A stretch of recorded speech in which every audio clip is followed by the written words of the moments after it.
Seven up, cold drinks এগুলো আসলে avoid করাই উচিত। আমি ব্ল্যাক কফিতে আছি। ব্রাজিল।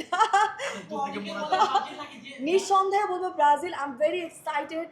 সামনে বিশ্বকাপ এবং অনেকেই আছে যারা ব্রাজিল সাপোর্টার, যারা আর্জেন্টিনা সাপোর্টার। আমি বলবো যে সবাইকে congratulations and also I am very excited যে কে হবে কি হবে। সো সবাই মিলে একসাথে পপকর্ন খেতে খেতে এবার খেলা দেখা হবে এবং আর্জেন্টিনা হোক ব্রাজিল হোক যেটাই হোক না কেন, লেটস সি কি হয়। আমি কোল্ড ড্রিঙ্কস খাই না। আমি এই যে দেখেন আমি কফি খাই। Black coffee. আমি আমি আমি আমেরিকানো খাচ্ছি কারণ আমার কাছে মনে হয় যে সেভেন আপ, কোল্ড ড্রিঙ্কস এগুলো আসলে অ্যাভয়েড করাই উচিত। আমি ব্ল্যাক কফিতে আছি।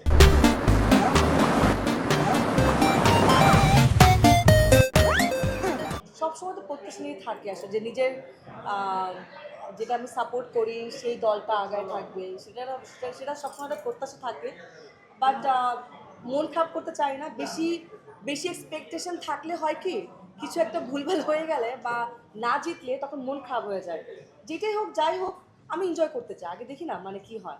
যদিও আমি ব্রাজিলের সাপোর্ট করি, বাট মেসি খেলাও ভালো লাগে। আমার সবচেয়ে ফেভারিট হচ্ছে রোনালদো, ওনার খেলা খুব ভালো লাগে, ক্রিস্টিয়ানো রোনালদো। বিকজ অফ তার ফিটনেস এবং এত ফিটনেস ফ্রিক একজন খেলোয়াড়ের পাশে বা একজন বড় খেলোয়াড় হওয়ার পিছনে এই যে স্ট্রাগল, সেটা আমাকে অনেক বেশি ইন্সপায়ার করে। সো আমি বলবো যে ক্রিস্টিয়ানো রোনালদো আমার মাই মোস্ট ফেভারিট এবং সেই সাথে মেসিকেও খুব ভালো লাগে।